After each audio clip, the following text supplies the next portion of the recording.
প্রিয়জনেরা, প্রভু যিশুর নামে আজকে সকলকে বড়দিনের শুভেচ্ছা জানাই। আজকে তো একটা বিশেষ দিন, প্রভু যিশুর জন্মটাকে স্মরণ করার আজকে হচ্ছে দিন। এই বড়দিনটা পৃথিবীর প্রত্যেকটা জায়গাতে উদযাপন করা হয়।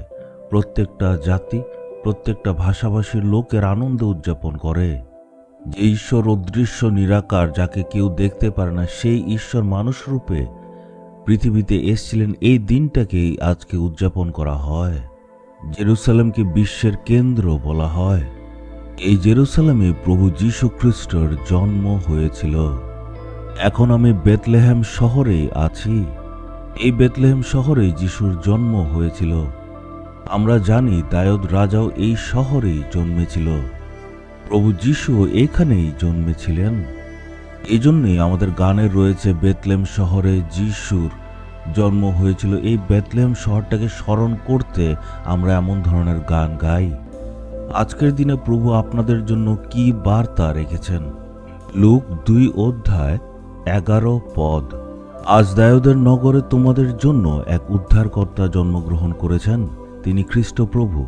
আজকের দিনে এটাই শুভবার্তা, একজন উদ্ধারকর্তা জন্ম নিয়েছেন। এখন আমি যেই জায়গাতে বসে আছি আপনারা নিশ্চয় দেখতে পাচ্ছেন, এটা হচ্ছে এমন জায়গা যেখানে ভেড়াদের রাখার জন্য এটা হচ্ছে মাঠ। আপনারা বাইবেলে দেখতে পাবেন, যখন প্রভু যীশু জন্ম নিয়েছিলেন তখন রাখালেরা মেষ পাহারা দিচ্ছিল। সবচেয়ে প্রথম এই বার্তাটা তাদের কাছেই স্বর্গদূত পৌঁছালো। তারা যখন একসাথে বসেছিল, হঠাৎ স্বর্গদূত প্রকট হলো। পুরা আকাশ আলোকিত হয়ে গেল, সবাই ভয় পেয়ে গেল। স্বর্গদূত বলল, তোমরা ভয় করবে না, আমি তোমাদের কাছে এক মহা আনন্দের সুসমাচার নিয়ে এসেছি। এই আনন্দ মানুষেরই জন্য। দূত বলল, এই আনন্দ সব মানুষের জন্য। এই বেথলেহেম শহর থেকেই সারা পৃথিবীতে, ইংল্যান্ডে, আমেরিকাতে, ভারতবর্ষে, আফ্রিকাতে, পৃথিবীর প্রত্যেকটা প্রান্তে সেই উদ্ধারকর্তার সুসমাচার ছড়িয়েছিল। সারা পৃথিবীর লোকেদের জন্য শুভবার্তা এই জায়গা থেকেই প্রথম প্রচার করা হয়েছিল। স্বর্গদূত এই কথাই বলল, এটা সব মানুষের জন্য মহা আনন্দের সুসমাচার। সুসমাচারটা হলো, এক উদ্ধারকর্তা জন্ম নিয়েছেন। আজ আপনাদের বলতে চাই, আমার প্রিয়জনেরা, তোমরা ভয় করবে না। আজ হয়তো আপনার জীবনে ভয়ের পরিস্থিতি আছে, কিন্তু আপনি চিন্তা করবেন না। আপনার সেই ভয়ের পরিস্থিতি দূর করতে প্রভু যীশু পৃথিবীতে এসেছিলেন, আপনাকে উদ্ধার করার জন্য।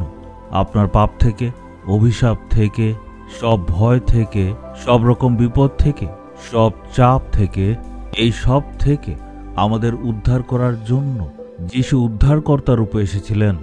আর আমাদেরকে উদ্ধারের আনন্দ দেওয়ার জন্যই ক্রুশে উনি মারা গিয়েছিলেন। উনার জন্মের অনেক বছর আগেই উনার মৃত্যু আর উনার কষ্টের ব্যাপারে বাইবেলের মধ্যে ভবিষ্যবাণী করা হয়েছে। প্রভু যীশু খ্রিস্ট জন্ম হয়েছেন আমাদের জন্য মরতে। আমরা বাইবেলে দেখি, যিশুর জন্ম হওয়ার বহু বছর আগে, যিশুর জন্মের 600 বছর আগে, যিশায়া ভাববাদীর দ্বারা ভবিষ্যবাণী করা হয়েছিল প্রভু যীশু কেন জন্মগ্রহণ করবেন। আর উনার মৃত্যুর ব্যাপারেও ভবিষ্যবাণী করা হয়েছে। মৃত্যুর থেকে পুনরুত্থিত হওয়ার জন্য যিশু জন্ম নিয়েছিলেন। প্রভু যিশুর কেন মরতে হলো? আমাদের পাপের ক্ষমার জন্য, আমাদের অভিশাপের জন্য। যেই শাস্তিগুলি আমাদের পাওনা ছিল সেগুলো পাল্টানোর জন্য। আমাদের উপর পাপ আর অভিশাপের যে শাস্তি আছে সেটাকে দূর করার জন্য এসেছিলেন। আর আমাদের জন্য সকল কষ্ট সহ্য করলেন। উনি পবিত্র জীবনযাপন করেছিলেন আর নিজের পবিত্র রক্ত দিলেন। এটা কত একটা আনন্দের ব্যাপার। আপনার জন্য একজন উদ্ধারকর্তা জন্ম নিয়েছেন, তাই চিন্তা করবেন না, ভয় করবেন না। প্রভু যীশু আমাকে উদ্ধার করার জন্য আপনি মানুষ রূপে এসেছিলেন। আজকে প্রভু আমাকে উদ্ধার করুন, ঈশ্বর থেকে চাইতে হবে। এ প্রভু সব রকম বাঁধনকে পাল্টে দিন। আজকে ঈশ্বর আপনার সকল দুঃখ আর বন্ধনকে পাল্টে আপনাকে আনন্দ দেবেন। চলুন প্রার্থনা করি। এখন আপনি বুকে হাত রাখুন। প্রভু যীশু, তুমি পৃথিবীতে জন্ম নিয়েছ। আজকে হে পিতা ঈশ্বর, আপনি আমার হৃদয়ে যাতে বাস করতে পারেন, আসুন। চলুন প্রভুর থেকে চাই।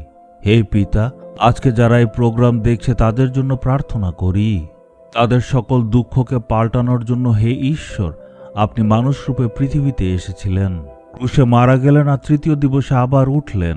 তারা আজ দুঃখে আছে, দুশ্চিন্তায় আছে, সমস্যায় আছে, মনে বোঝা নিয়ে উদ্ধারের জন্য ওরা প্রার্থনা করছে। আজকে তাদেরকে আপনি স্পর্শ করুন। আজকে আমি প্রার্থনা করি প্রভু যিশুর নামে, তাদের জীবনে যাতে উদ্ধার আসে, তারা যাতে একটা পরিবর্তন দেখতে পায়। আজকে তাদের স্পর্শ করে হৃদয়ে উদ্ধার দিন, তাদের হৃদয়ে আপনি আনন্দ দিয়ে ভরে দিন। প্রভু যিশুর নামে এই প্রার্থনা আমি চাইলাম। Amen, amen. Jesus redeems Bengali YouTube চ্যানেলটি সাবস্ক্রাইব করুন, বেল আইকনটি ক্লিক করুন আমাদের প্রতিদিনের নতুন প্রোগ্রাম সম্পর্কে আপডেট পেতে।